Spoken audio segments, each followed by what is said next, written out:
There is a caterpillar living in your garden right now that can strip a full-grown tomato plant down to bare green stems in a matter of days. It's the size of your finger. It's the color of the leaves it's devouring, which is exactly why you never see it until the damage is already done.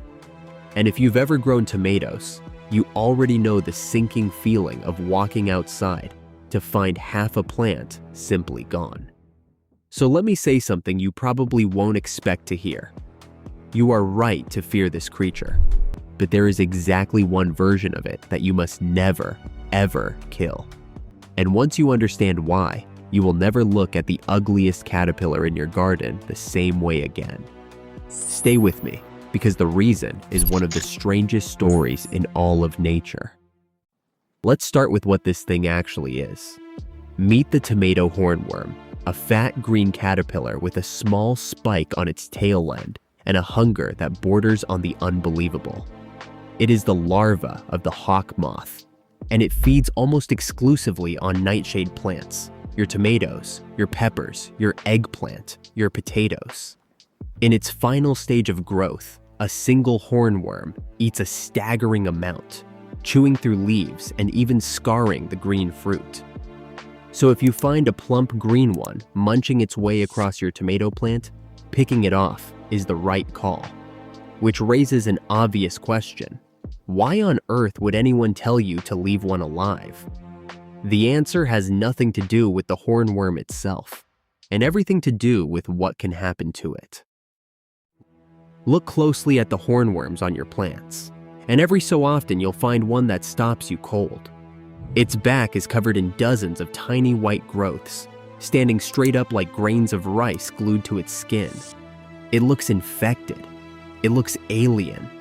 And almost everyone's first instinct is to be disgusted and destroy it immediately. That instinct is the single biggest mistake you can make in your garden. There's a popular belief that those white things are insect eggs laid on the hornworm's back. That's not quite right, and the truth is far more incredible. Those white capsules aren't eggs, they're cocoons, and the creature that made them has been hunting this hornworm from the inside out. Here is what actually happened to that caterpillar. A tiny wasp called Cotacea congregata, a braconid wasp no bigger than a gnat, found this hornworm days ago. Using a needle-like organ, she injected her eggs directly into its body, dozens of them, sealed beneath the skin. And then something out of a nightmare began. The eggs hatched inside the living hornworm, and the larvae started to feed, carefully consuming its tissues from within while keeping it alive as long as possible. The hornworm kept crawling. It kept eating your plants for a little while longer, never knowing it was already lost. And when those larvae finally grew large enough, they did the last thing you'd ever imagine. They chewed their way out through its skin, crawled onto its back, and spun the white silk cocoons you're now looking at. Before you panic about wasps in your garden, understand this. These particular wasps are harmless to you. They don't sting people. They exist for one purpose only, to hunt these exact caterpillars. And now comes the part that changes everything. Each one of those white cocoons is about to hatch into a brand new wasp. And every single one of those wasps will fly off and go looking for more hornworms to do the exact same thing too. One parasitized caterpillar isn't one dead pest. It's a factory, seeding an entire generation of tiny hunters that will patrol your garden and wipe out the next wave of hornworms before they can ever touch your plants.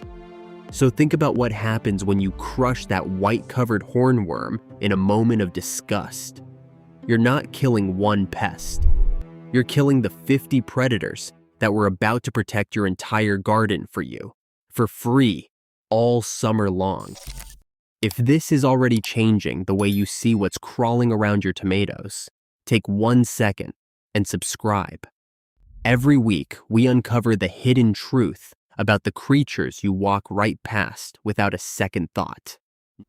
Now, there's a second thing people get wrong about hornworms. and it's worth clearing up. You may have heard that you shouldn't kill them because they turn into beautiful hummingbird moths.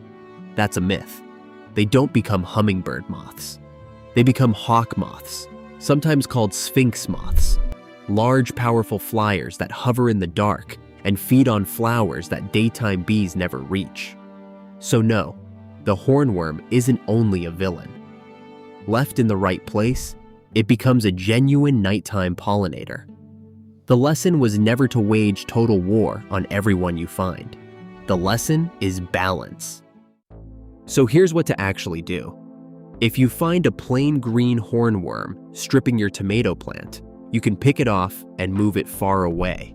Or if you keep chickens, they'll treat it like a feast. That's fair, and your crop comes first. But if you find one covered in those white cocoons, leave it exactly where it is. It's already stopped eating, it's already dying, and it's about to hand you an army of free pest control. And whatever you do, put down the broad spectrum spray, because the poison that kills the hornworm also kills the wasp that was about to solve your hornworm problem permanently. The most repulsive, alien-looking caterpillar on your entire plant, the one crawling with white growths, is quietly the single best thing you can find out there. Which leaves one last uncomfortable thought. In a garden, the line between a pest and a protector is far thinner than we ever imagine. The creature that looks the most like a monster is sometimes the one working hardest on your behalf, right up until the moment we destroy it out of fear. So the next time you're walking your rows and you spot a hornworm wearing a coat of white, don't reach for the shovel. Look a little closer and let it finish its work. And if this video changed the way you understand something you thought you already knew, subscribe, because that's what this channel is about. The hidden truth behind the things you pass by every single day. Then tell me down in the comments, what creature have you been wrong about? I rate every single one. I'll see you in the next one.